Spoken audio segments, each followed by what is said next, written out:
other side of the pond, because Donald Trump has hit back at prosecutors just hours before his court appearance on charges of trying to overturn the results of the 2020 election. Yes, the former president said the indictment was unprecedented and showed the corruption of the Biden presidency. Well, it's the third time in 4 months he's been charged, and as we understand it, probably not the last, as he campaigns to regain the presidency. Meanwhile, his son, his eldest, Donald Jr., spoke to Nigel Farage last night, and he questions the timing of the indictment.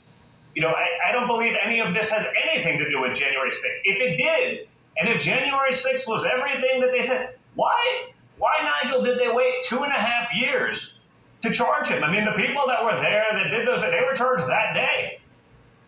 Well, let's talk to Jan Halper-Hayes, who's a US political analyst, and he's here in the studio. Good to see you, as always. Good to see you. There's so many people putting this down as a political conspiracy theory, but actually there are real questions to be answered here. There are? Yeah, of course there are. Of course there are. What he's being accused of, but what part do you think is to answer that the 2020 election is going to be litigated because of this? They've made a huge mistake with this one. Because even though we thought what was going to happen was they were to go after him for treason or sedition, but they did criminally charge him, but they didn't go to that extreme. As a result, he has due process, so he can subpoena people and bring things in. Now, let me say something about this 2020 election, is that Biden is the legitimate president, but he's the legitimate president of what is now the bankrupt U.S. corporation. And that was a treaty in 1871. Well, on September 12th, 2018, Trump created an executive order. Within that, he outlined in future elections any kind of foreign or domestic interference, specifically for the 2020 election.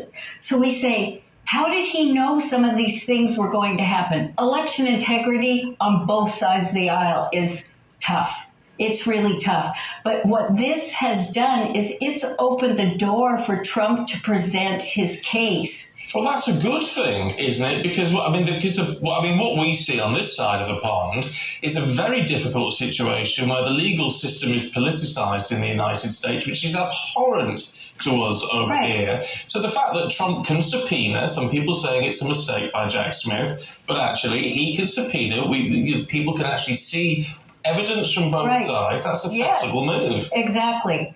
And it's a great mistake by Jack Smith that he's done that. Absolutely great. See, the thing is, think about Edward Snowden and all the information he had. Think about the fact that our military, our Department of Defense Space Force, if you think that they don't have the actual real results from the election, then you're fooling yourself. Yeah, but what we do know with this is we're told that there are plenty of notes from people, including Vice President Pence, that there are some recordings of Donald Trump acknowledging that actually what he said in public was nonsense. That some of these states, whether he claimed he was out saying look, Detroit, it's corrupt, it's all corrupt, the results are corrupt. And that when in reality he knew it wasn't. That's illegal.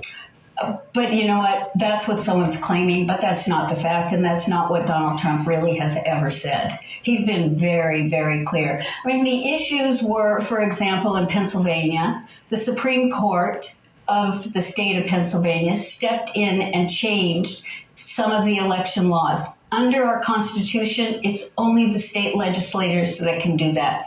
2,000 Mules, the film that came out, what they did, they spent over $4 million tracking the phones. And the reason it's only 2,000 mules is that based on the visits to the drop boxes in Georgia, they had to have gone over 10 times.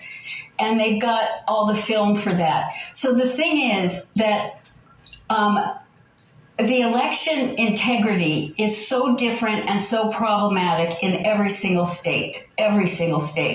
But that doesn't mean that the machines didn't do something, that there were some other kind of finagling, but the long and short, go ahead. Well, it doesn't, but that's where conspiracy comes in, is it? To say, well, it doesn't mean that something didn't happen. Well, there's no evidence that it happened. I mean, there's how many court cases did the Trump campaign try to bring? There's nothing's gone in his favour. Okay, wait a minute.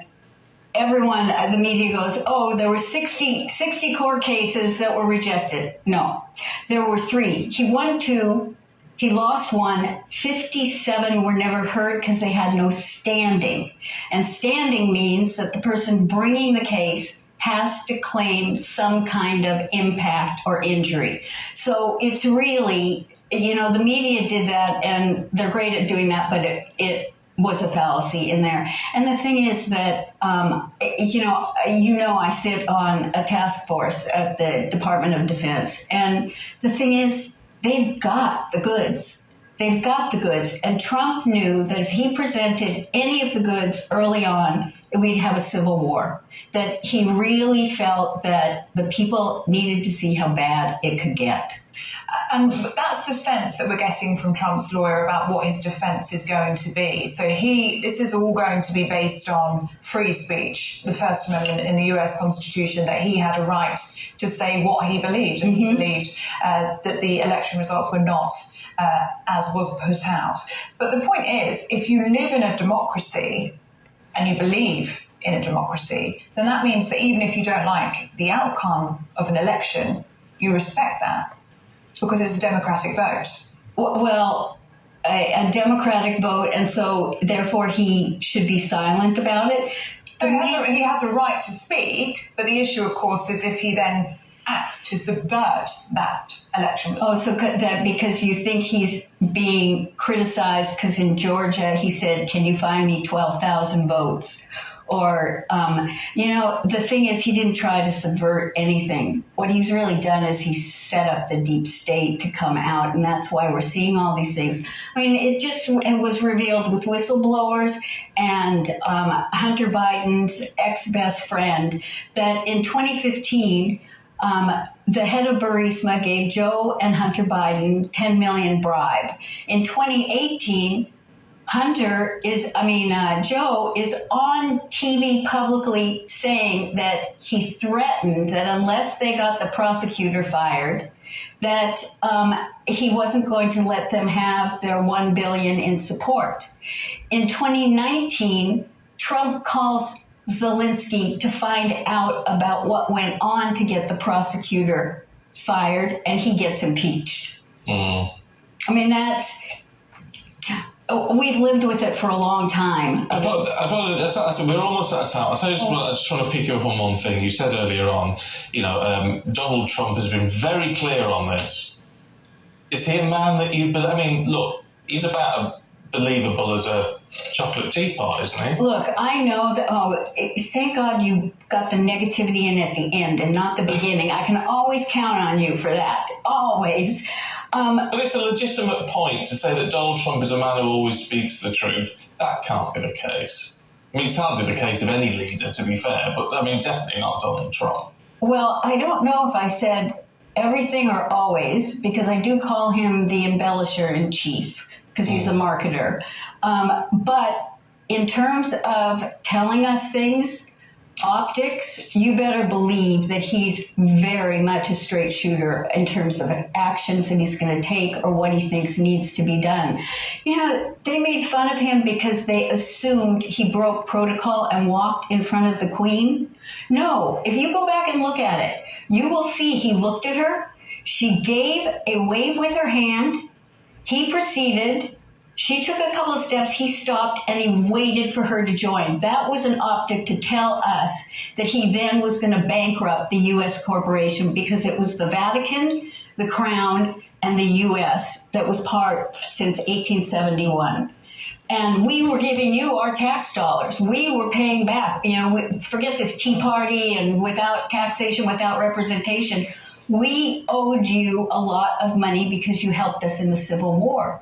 And so that is what Trump has now, he told the Queen, I'm ending this. We're dissolving this corporation. We're going to go back to being a republic and we'll all be separate.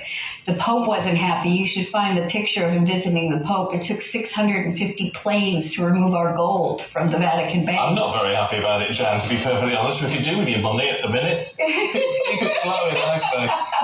Jan Halper-Hayes, really good to see you. You Thank you too. very much.